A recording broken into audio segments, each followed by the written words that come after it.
में बैठो रहा एक चुगला चुगला। चुगलन को तो काम होता है कि अच्छे खासे घर में आग लगाएगा महाराज। एक बात बताएं, जिंदगी में सबको भरोसा करियो लेकिन चुगलन से हमेशा बच के रहियो, याद रखो। अब तुम चुगलन की पहचान कैसे करो, कैसे करियो चुगलन की पहचान कि जो बनाओ ना हो कि बिगान ना हो। परीक्षित जी महाराज तो एक बात बता दें आपको कि बाहर वालों आदमी तुम्हें जितना ज्ञान दे तुम समझ लियो कि महाराज ये पक्का चुगला है, ये बिगाड़ नहीं आया है। और अपने जब तक समझा रहे हैं तब तक समझ जाओ, और बाहर वालों आदमी तुम्हें तुम्हारे ही लोगों के खिलाफ में भड़का रहा है तो समझ जाना कि आग लगाने आया है। बात समझ में आ रही है भैया? हैं? बाहर को आदमी तुम्हें तुम्हारे ही लोगों के खिलाफ अगर भड़का रहा है तो समझ लेना कि मेरे घर में आग लगाने आया है।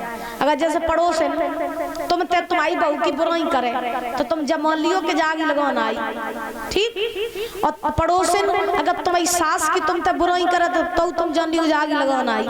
डंडा राखो करो चुगलन का जे एकदम कन्ना में बना महाराज। सही बता रहे तुम्हें, एक डंडा छाट के धल्लो करो महाराज कन्ना में। अब माताओं की तो खासियत होती है, अगर घर में बहू ने को उल्टी सीधी चल रही है तो जैसे काती तो मैं पड़ोसन भर के चली गई, तू बाई के भरे भाई में चल रही है जो काती करे। बोलो गोविंद भगवान की। तो महाराज अब क्या हुआ कि चुगला बैठो रहा है, सो चुगला ने जाए के सुरची से कही, बोले रानी, बोले हाँ तुम यहाँ बैठी बैठी आराम कर रही हो, तुम्हें नहीं मालूम है सभा बीच में तुम्हारी सौत का लड़का आया है, तो वो जो है वो बैठा है महाराज की गोद में राजगद्दी पे, और तुम्हारा जो लड़का है वो खड़ा है जमीन पे। जाओ जा करके उसे भगा दो सौत के लड़का को, और अगर उसे तुमने भगाया नहीं ना तो बहुत जल्दी वो और उसकी माँ इस राजपाट पे कब्जा कर लेगी और तुम्हें घर से बाहर निकाल देगी, तो तुम रहियो झोपड़ी में और बे रहिए मेलन में। तो जाओ जाके भगाओ जाके। हाय सुरची भागी, और सुरची जैसे ही भागी तो भागत भागत सुरची महाराज पहुंची है आज सभा में पहुंची।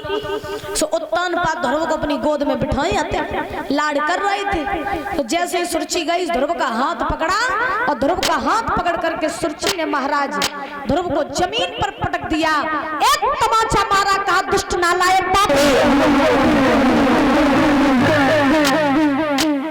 अरे तुझे इस राजगद्दी पर बैठने का इतना ही शौक था तो तू मेरे गर्भ से जन्म लेके आता, मेरे सौत के गर्भ से जन्म लेके काय को आओ, भाग जा यहाँ से, दोबारा दिखाई दिया ना तेरे पैर तोड़ दे।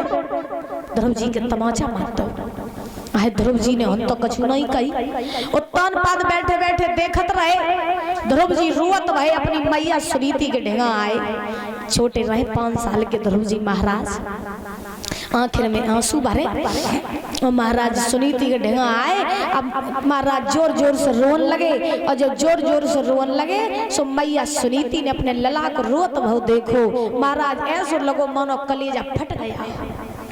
मैया सुनीति ने अपने लला को छाती से लगाए लो। मैया बोली पूत तो काय किन्ने मारो, तू काय रोए रहो, लला तू मोए बता तू काय रोए रहो। तो सुनीति से ध्रुव जी बोले मैया तो पूछ रही है ना मुझे किसने मारा, मैं क्यों रो रहा हूँ, तो सुन मेरी बात। रोए के ध्रुव जी बोले क्या रोए रोए कहा ध्रुव महाराज मैया मौसी ने मोए मारो।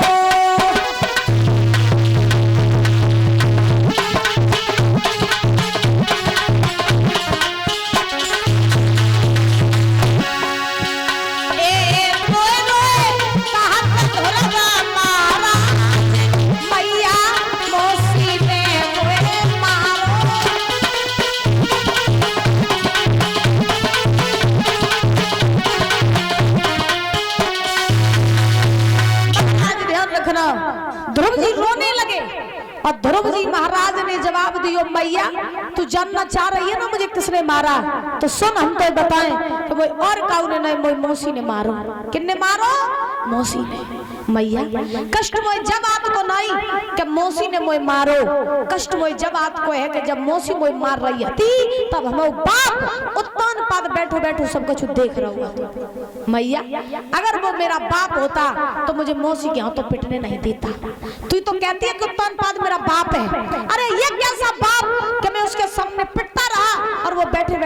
देखता रहा, ये मेरा बाप नहीं हो सकता है। ये 100 रुपए विजय यादव, रानीपुर गौर कायमगंज, इनकी तरफ से 101 रुपए आए हैं। 101 रुपए आलोक यादव लाड़मपुर कटारा, इनकी तरफ से आए हैं, बहुत बहुत धन्यवाद है। इनकी फरमाइशें और अजीब ही रहती हैं। इनकी तरफ से ये 101 रुपए आए हैं आलोक यादव, इनकी ये फरमाइश है होली रील बनी बर्बादी। देखो जरा कथा सुनन थोड़ी नहीं आते।